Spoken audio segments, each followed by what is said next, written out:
بسم اللہ الرحمن الرحیم۔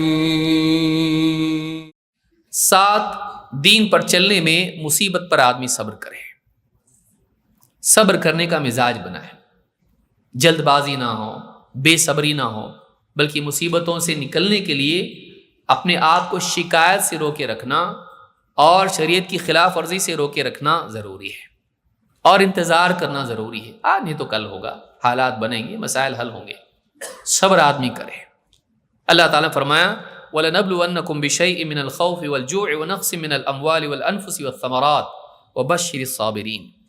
ہم تم کو آزمائیں گے خوف کے ذریعے، بھوک کے ذریعے سے، مال جان اور ثمرات میں کمی کے ذریعے سے، تو خوشخبری سنائیے صبر کرنے والوں کو۔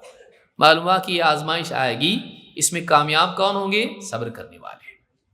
تو صبر کا اہتمام آدمی کرے، جلد باز نہ بنے، جلد بازی سے کام نہ لے۔ 8 فتنوں سے بچنے کے لیے فتنوں سے دور رہنا ضروری ہے۔ جھانک کے دیکھیں گے کیا ہو رہا ہے وہاں پر نہیں، جا کے دیکھیں گے ان کی کیا بیانات میں کیا غلط بولتے ہیں، نہیں، دور رہیے۔ اللہ کے نبی صلی اللہ علیہ وسلم نے خود اس بارے میں ہم کو نصیحت کی ہے۔ آپ نے فرمایا ان السعید لمن جنب الفتن، سعادت مند وہ ہے جو فتنوں سے بچا لیا گیا۔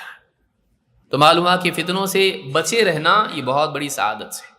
ہاں اگر کوئی آدمی اس پر فتنہ آ جائے اور پھر وہ بچ کے نکلے، یہ اور بڑی بات ہے، لیکن فتنوں سے دور رہنا۔ اسی لیے آپ صلی اللہ علیہ وسلم نے دجال کے بارے میں کہا تھا کہ دجال کی جب خبر سنو تو مت جاؤ اس کے پاس، اس لیے کہ اس کے پاس شبہات ہیں، آدمی جائے گا لیکن اس کے پیچھے ہو جائے گا۔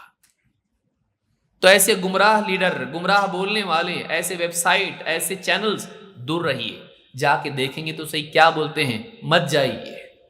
اپنے اوپر اتنا اعتماد مت رکھیے، شیطان بہت چالاک ہے، دھوکے سے آپ کو گمراہ کر سکتا ہے۔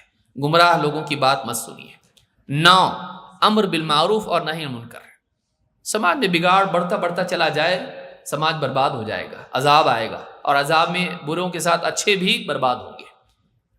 تو بگاڑ جب سماج میں آدمی دیکھے، فتنے پھیلتا ہوا دیکھے، بھلائی کا حکم کرے، برائی سے روکے۔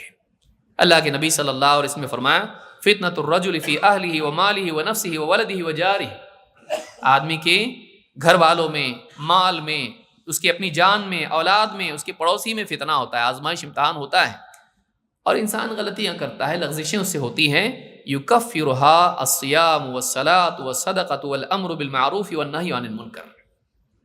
اور ان فتنوں کا کفارہ کیا بنتا ہے؟ آدمی کی لغزشوں کا کفارہ بنتا ہے روزہ، نماز، صدقہ، بھلائی کا حکم دینا، برائی سے روکنا۔ بلکہ بھلائی کا حکم دینا اور برائی سے روکنا نہ صرف انفرادی اعتبار سے نفع بخش ہے، سماجی اعتبار سے بھی اس کا فائدہ ہوتا ہے، فتنے ختم ہوتے ہیں اس سے۔ اور آخری چیز اللہ سے دعا کرنا، کیونکہ اللہ کے سوا کوئی نہیں جو ہم کو فتنوں سے بچائے۔ ہماری عقل مندی، ہمارا علم، ہماری ساری باتیں اپنی جگہ ہیں، لیکن اللہ کی توفیق اگر نہ ہو تو ساری عقلیں بیکار ہیں۔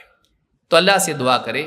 اللہ کے نبی صلی اللہ علیہ وسلم فرماتے ہیں تعوذوا باللہ من الفتن ما ظہر منہا وما بطن، اللہ تعالیٰ کی پناہ طلب کرو، اللہ سے تعوذ کرو، اللہ کی پناہ طلب کرو تمام فتنوں سے، چاہے وہ ظاہری ہوں یا باطنی ہوں، باہر کے ہوں یا اندر کے ہوں، ان تمام فتنوں سے اللہ کی پناہ طلب کرو۔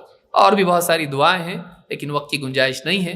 اللہ رب العالمین ہم سب کو اللہ تعالیٰ سے اپنے لیے حفاظت طلب کرنے کی توفیق عطا فرمائے، اس لیے کہ اللہ کے سوا کوئی نہیں جو ہم کو بچائے، اور جو اللہ تعالیٰ سے قرب اختیار کرے، اپنے آپ کو عاجز مان کے اللہ کے آگے اپنے آپ کو جھکائے، گڑ گڑائے، اللہ تعالیٰ ضرور اس کے لیے راستہ نکالتا ہے۔